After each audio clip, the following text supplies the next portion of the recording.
Souvent, la partie la plus difficile pour résoudre les affaires Jane et John Doe est que sans un nom, les enquêteurs n'ont pas de point de départ.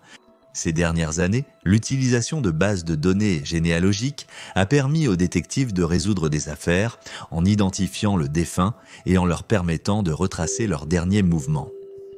Mais cela ne mène pas toujours les enquêteurs directement au tueur, ou même à un suspect évident. Dans l'épisode d'aujourd'hui, nous explorerons les cas de 3 Jane Does qui ont été identifiés en 2020 et dont les affaires restent non résolues. Julie Gwen Davis, autrefois connue sous le nom de Princess Blue. À 5 heures de l'après-midi, le 10 septembre 1990, un homme voyageant sur l'autoroute 288 près de Manville, Texas, s'est arrêté sur le côté de la route du comté de Brazoria pour se soulager. C'est ici qu'il a remarqué un tas de débris passer la glissière de sécurité. En y regardant de plus près, il a trouvé un crâne humain et des dizaines d'os entassés dans un pneu. Alarmé, l'homme est rentré chez lui, auprès de sa femme, où le couple a immédiatement appelé la police. Lorsque les enquêteurs sont arrivés sur les lieux, ils ont estimé qu'ils avaient pu récupérer environ 60% du squelette de la victime. Il n'y avait pas de vêtements sur le site, mais il y avait des bijoux qui ont été placés dans des enveloppes et scellés. L'emplacement du corps était peu peuplé et la route elle-même était une impasse, ce qui en faisait l'endroit parfait pour dissimuler les restes, et les détectives soupçonnaient que la fin de leur victime n'avait été ni accidentelle ni volontaire. On estime que Jane Doe est décédée 1 an ou moins avant sa découverte. Comme le comté de Brazoria n'avait pas de médecin légiste, son autopsie a été réalisée le 11 septembre par le docteur Eduardo Bellas, qui était avec le bureau du médecin légiste du comté de Harris. Malheureusement, cela n'a pas révélé beaucoup d'informations. Il a été découvert que la dent supérieure gauche de Jane Doe avait été chirurgicalement retirée à un moment de sa vie et qu'elle avait 2 plombages en amalgame dans ses dents et de nombreuses caries non traitées. Elle avait également 2 côtes fracturées et un défaut sur l'os sous son genou gauche, qui a également été décrit comme une possible tumeur bénigne. Il n'y avait pas de drogue dans le système de Jane Doe. On estime que la jeune fille avait entre 15 et 19 ans et mesurait entre 1,42 m et 1,57 m. Les autorités n'ont pas pu déterminer la cause de sa mort, mais pensaient l'un qu'elle était soit hispanique, soit de race mixte, spécifiquement blanche et hispanique. Les enquêteurs ont qualifié la mort de Jane Doe d'homicide en raison des circonstances dans lesquelles son corps a été trouvé.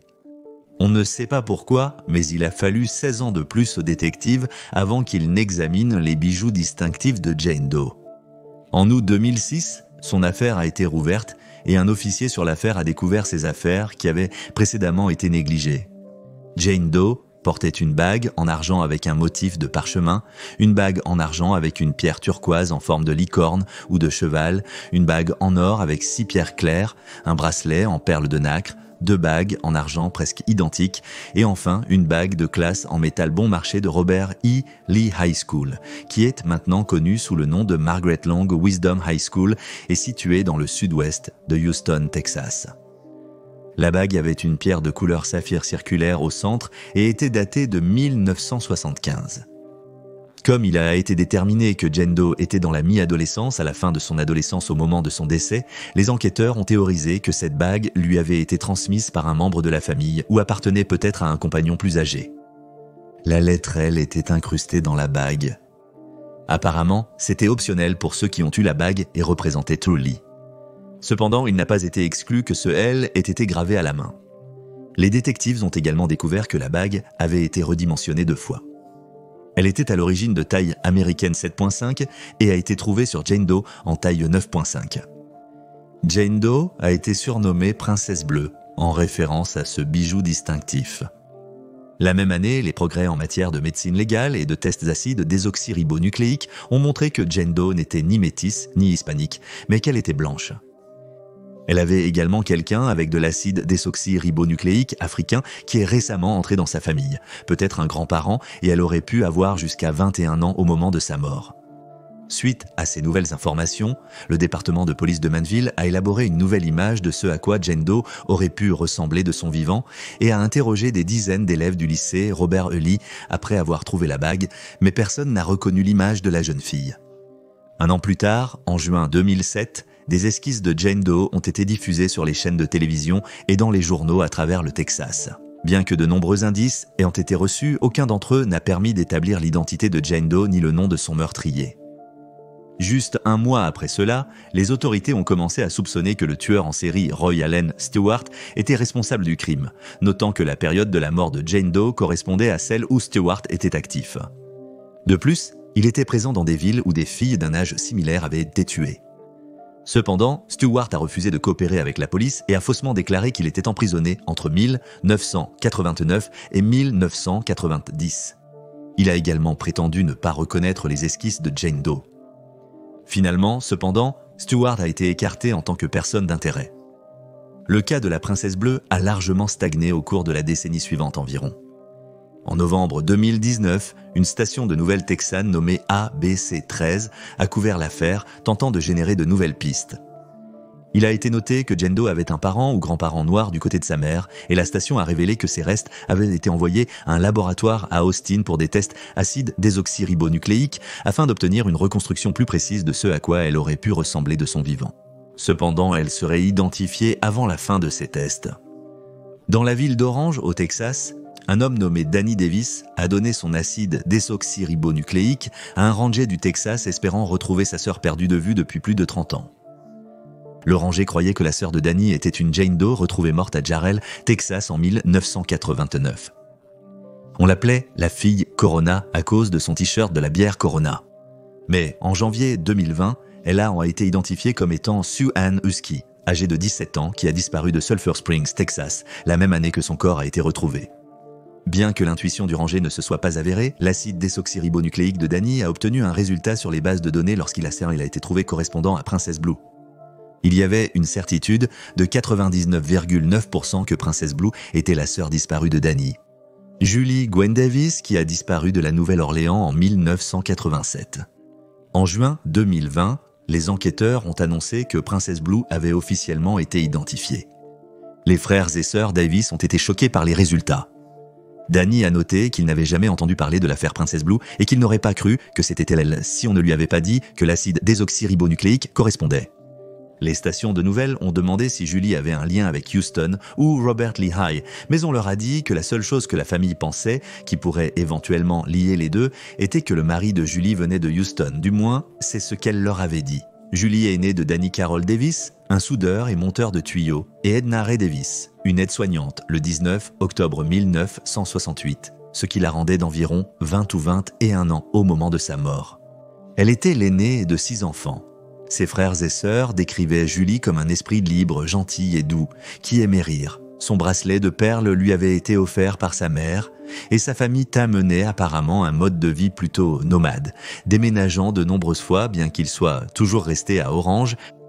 Dès l'âge de 12 ans, Julie a commencé à quitter fréquemment la maison, voyageant entre Houston, Orange et la Nouvelle-Orléans en Louisiane.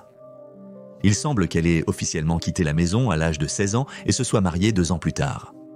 Lors d'une visite familiale, elle est arrivée avec un homme grand, barbu, aux cheveux noirs.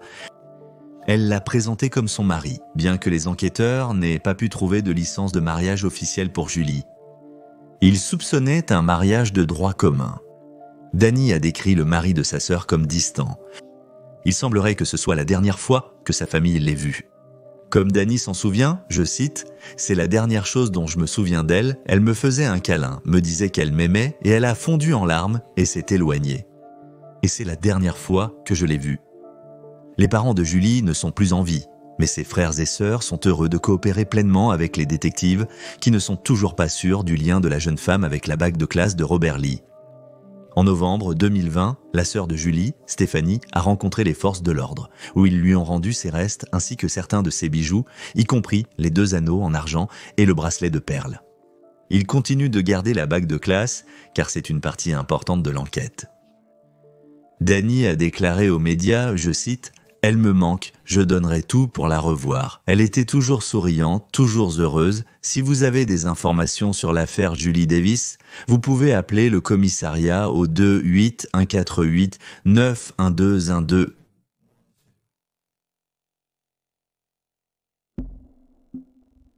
Carolyn Wyand, autrefois connue sous le nom de Jane Doe, 220 UFL.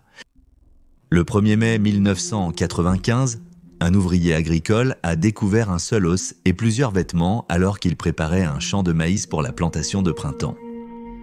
Alarmé, il a immédiatement contacté la police et quand ils sont arrivés, ils ont trouvé encore plus de restes dans le champ situé le long de la route du comté de Champaign, 2400 nord, à Thomasboro, Illinois.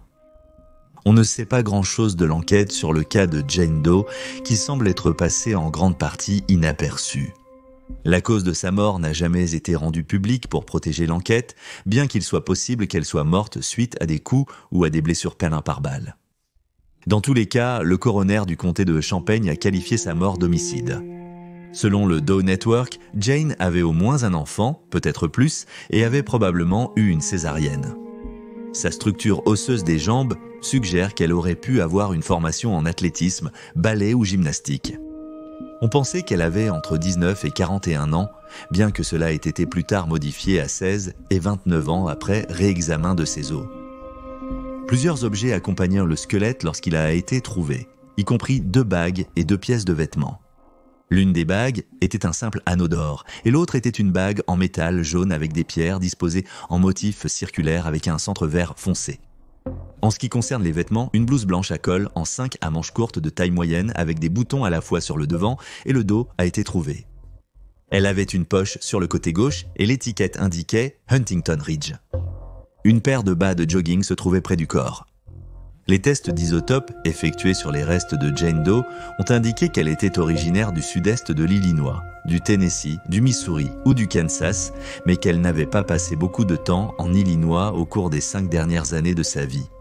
Pendant un certain temps, les enquêteurs ont considéré le tueur en série Larry Hall comme un suspect dans l'affaire, bien que Jane Doe ait été retrouvée quelque temps après son arrestation pour l'enlèvement et le meurtre de Jessica Roach, une jeune fille de 15 ans vivant à Georgetown, Illinois, en 1993. On pense que Hall est responsable du meurtre d'autant que 45 femmes et filles dans les années 80 et 90, bien qu'il n'ait été inculpé que dans le cas de Jessica. Plusieurs victimes présumées sont disparues ou non identifiées. Il n'est pas clair si Hall est toujours suspect dans cette affaire. En février 2020, après que les producteurs d'une émission de télévision ont exprimé un intérêt pour réexaminer l'affaire, le profil acide désoxyribonucléique de Jane Doe a été complété et téléchargé sur une base de données acide désoxyribonucléique. Et en avril, une équipe de généalogistes a construit plusieurs arbres généalogiques et identifié les parents de la jeune femme. Son vrai nom a finalement été révélé en octobre 2020, Kerry Lynn Wyant, qui n'avait que 23 ans au moment de sa mort. Kerry est née le 18 octobre 1971, à Galesburg, Illinois. Elle a étudié au lycée de Galva, dans le comté de Henry, Illinois, mais n'a pas obtenu son diplôme. En 1985, à seulement 14 ans, elle a quitté la maison de ses parents pour vivre avec d'autres membres de sa famille. Après cela, les enquêteurs pensent que Carey a quitté la maison de ses parents pour aller dans un refuge pour les pauvres à Peoria, dans l'Illinois, peut-être un nommé la Mission du Sud. Entre 1985 et 1988, les autorités ne sont pas certaines des mouvements de l'adolescente, bien qu'elles aient pu retracer ses dossiers d'emploi et découvrir où elle travaillait entre 89 et 91. Elle travaillait surtout dans la restauration rapide. Plus précisément, Kerry a travaillé chez Gustavo Stacos entre 1989 et 1990, au Market Street Café en 1990 et à la Taco House entre 1990 et 1991, tous situés à Galva. De plus, elle a travaillé chez Hardee's à Galesburg en 1990 et a ensuite travaillé dans un Dunkin' Donuts et un restaurant BJ's à Peoria et dans une station-service restaurant Edix au Texas. Les enquêteurs n'ont pas réussi à retrouver les gérants de ces établissements au moment où Kerry y travaillait, mais espèrent que tout membre du public qui a travaillé avec elle se manifestera pour les aider à recueillir davantage d'informations.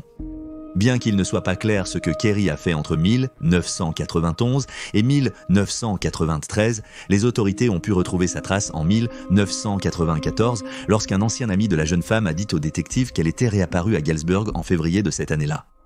Elle était enceinte jusqu'aux dents et n'avait nulle part où aller. Les amis de Kerry l'ont accueillie et en mai, elle a donné naissance à un petit garçon. Un mois plus tard, elle a décidé de rejoindre un carnaval qui se déroulait à la foire du comté de Henry à Cambridge, Illinois. Carey a laissé son fils de 2 mois aux soins d'un ami et est parti. Les autorités ont découvert que le garçon était mort dans un accident de vélo en 2001. Les enquêteurs ont retrouvé le propriétaire du carnaval, mais ils ne se souvenaient pas de Carey et n'avaient aucun registre d'emploi de 1994. Le carnaval a peut-être aussi amené le jeune homme de 23 ans dans le comté de Champaign, car il devait apparaître à la foire de Fisher en juillet 1994, ainsi qu'à 2 foires de Springfield. Après la fête du travail, le carnaval est parti pour Little Rock, Arkansas. Les détectives pensent que Carey a passé la majeure partie du reste de sa vie ici, avant de retourner à sa dernière résidence connue à Kewanee, Illinois. Après avoir quitté la maison en 1985, Carey n'a eu aucun contact avec ses parents et il n'est pas clair si elle avait des frères et sœurs et si elle leur parlait ou non. On ignore également avec quels parents elle est restée à partir de ce moment-là et pourquoi elle a également quitté cette maison après un court laps de temps. Elle n'a jamais été officiellement signalée disparue en raison de son mode de vie transitoire, mais on ne sait pas pourquoi son amie, qui s'occupait de son fils, ne s'est jamais inquiétée de son lieu de résidence. Les détectives se demandent toujours qui a tué Carey et pourquoi elle a été retrouvée à environ 150 miles de chez elle. Si vous avez des informations sur le cas de Carey, vous pouvez contacter le bureau du shérif du comté de Champaign au 2 178 384 1213. Alicia Ann Heinrich, autrefois connue sous le nom de Delta Dawn, ou Baby Jane. Aux premières heures du 3 décembre 1982 sur l'autoroute 63 de l'État du Mississippi, de nombreux conducteurs ont repéré une scène préoccupante. Une femme vêtue d'un jean bleu et d'une chemise à carreaux bleus marchait de long en large, apparemment en détresse, avec une petite fille blonde sans chaussures et sans manteau dans ses bras. On a vu pour la dernière fois le duo marchant vers l'ouest, le long de l'Interstate 10, près des balances, pour camions à la frontière entre l'Alabama et le Mississippi, entre minuit et 1h du matin. Bien que plusieurs personnes se soient arrêtées et aient demandé à la femme si elle avait besoin d'aide, elle a refusé à chaque fois. Ces témoignages ont été corroborés par une femme qui écoutait les conversations radio entre les chauffeurs de camions ce matin-là. La femme a rapporté que les conducteurs avaient fait un tas d'histoires à propos d'une femme angoissée marchant le long de l'autoroute avec un jeune enfant refusant toutes les offres d'aide. 2 jours plus tard, le 5 décembre à 7h du matin, un chauffeur de camion a appelé le commissariat local pour signaler le corps d'une femme flottant face contre terre dans la rivière Escatapa le long de l'autoroute 10. Il a décrit la femme comme portant une chemise à carreaux bleus. Un adjoint du shérif du comté de Jackson, dépêché sur place, n'a pas pu retrouver le corps de la femme dans la rivière. Cependant, en élargissant sa recherche, il a découvert le corps immobile d'une petite fille blonde, partiellement submergée et face vers le haut près du pont. La scène, fortement recouverte de végétation, était invisible pour les automobilistes de passage. Elle était morte depuis 36 à 48 heures. La zone de la rivière où le corps de la femme a été vu a été fouillée mais n'a révélé aucun reste d'une femme adulte. Des hélicoptères et des bateaux ont participé à la recherche et l'unité de recherche sous-marine a été appelée, mais il n'y avait toujours aucune trace d'une femme en chemise à carreaux bleus. Cela dit, l'unité a pu trouver certains restes, ceux d'un jeune homme afro-américain qui a été trouvé le 8 décembre. John Doe avait entre 18 et 22 ans et a été découvert à 60 yards de bébé Jane Doe sous le pont. Les détectives soupçonnaient qu'il avait été jeté du pont, mais il avait également été tué par balle et décédé depuis au moins 6 mois et n'était donc pas considéré comme lié à l'affaire du bébé Jane. Les enquêteurs ont déterminé que la jeune fille, qui a plus tard été surnommée Delta Dawn, avait été jetée du pont. Il semblait également que quelqu'un avait tenté de l'étouffer auparavant, ce qui a conduit à la théorie qu'elle a été jetée à l'eau alors qu'on la croyait morte. En vérité, la petite Jane vivait toujours. Elle a inhalé de l'eau de la rivière et s'est noyée. Sinon, la jeune fille était en bonne santé et on pensait qu'elle avait entre 18 et 24 mois. 12 de ses dents de lait étaient de sortie et elle était décrite comme étant blanche avec des cheveux blonds fraises. Ses yeux étaient dévoilés au moment où elle a été découverte, il n'a donc pas été possible de déterminer leur couleur, bien qu'on pense qu'ils étaient soit bruns, soit bleus. De plus, le visage de Baby Jane était dans une citation en état reconnaissable. Elle pesait environ 25 livres et mesurait environ 2 pieds, 6.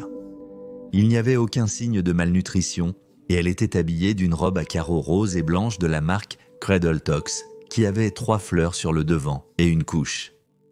Peu de temps après la découverte de Baby Jane, elle avait été reliée à la femme avec le bébé qui avait été vu sur l'Interstate 10. La théorie prédominante à l'époque était qu'elle avait été tuée par sa mère, qui s'est ensuite suicidée. Depuis son identification, cette idée a généralement été rejetée. En 2009, le corps de Baby Jane a été exhumé pour prélever un échantillon d'acide désoxyribonucléique. Cependant, aucune correspondance n'a été trouvée à ce moment-là. Malgré plusieurs reconstitutions médico-légales au fil des années, son identité reste inconnue. Enfin, en décembre 2020, 38 ans après la découverte de Baby Jane, les enquêteurs ont annoncé qu'ils avaient maintenant un nom pour elle, Alicia Ann Heinrich de Joplin, Missouri. La généalogie a relié la fillette de 18 mois à Teresa Spencer, dont la sœur Gwendolyn Clemons, 23 ans, était la mère d'Alicia. Gwendolyn était divorcée du père d'Alicia et n'a pas été signalée comme disparue jusqu'à ce que le bambin soit identifié.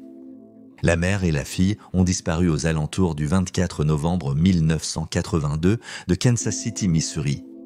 Selon les rapports, Gwendolyn prévoyait de déménager en Floride avec Alicia et son petit ami, qui n'a jamais été nommé publiquement.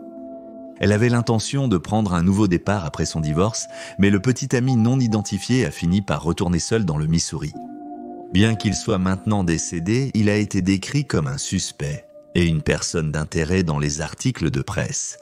En 2021, le sort de Gwendolyn est toujours inconnu, bien que les forces de l'ordre aient déclaré qu'elles envisagèrent le pire. Certains théorisent que la jeune femme de 23 ans a eu une rupture mentale.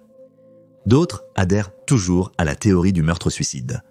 Pour beaucoup, cependant, le petit ami anonyme de Gwendolyn est la personne la plus suspecte dans l'affaire. On croit largement qu'elle était la femme debout sur le pont le 3 décembre, sa fille dans ses bras. Les détectives en ligne ont théorisé qu'elle était en détresse parce qu'elle essayait de fuir une relation abusive. Mais à ce moment, il n'est pas clair si nous aurons un jour des réponses dans cette affaire. Gwendolyn Clemons a disparu aux alentours du 24 novembre 1982 de Kansas City, Missouri. Elle est une femme blanche de 23 ans mesurant entre 1,52 m et 1,78 m et pesant entre 47 et 61 kg. Les autorités soupçonnent qu'elle ait été victime d'un acte criminel, bien que d'autres possibilités soient encore envisagées. Si vous avez des informations sur sa disparition ou sur la mort de sa fille Alicia, vous pouvez appeler les Mississippi Coast Crime Stoppers au 877-787-5898. De plus, le John Doe du comté de Jackson, qui a également été retrouvé dans la rivière et qui a été exclu comme étant lié à cette affaire, n'est toujours pas identifié.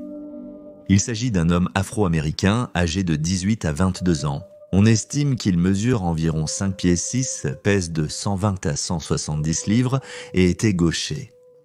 Il avait une maladie parodontale avancée et une forte surdent, ainsi qu'une cicatrice sur le côté gauche de son front qui était le résultat d'une blessure guérie.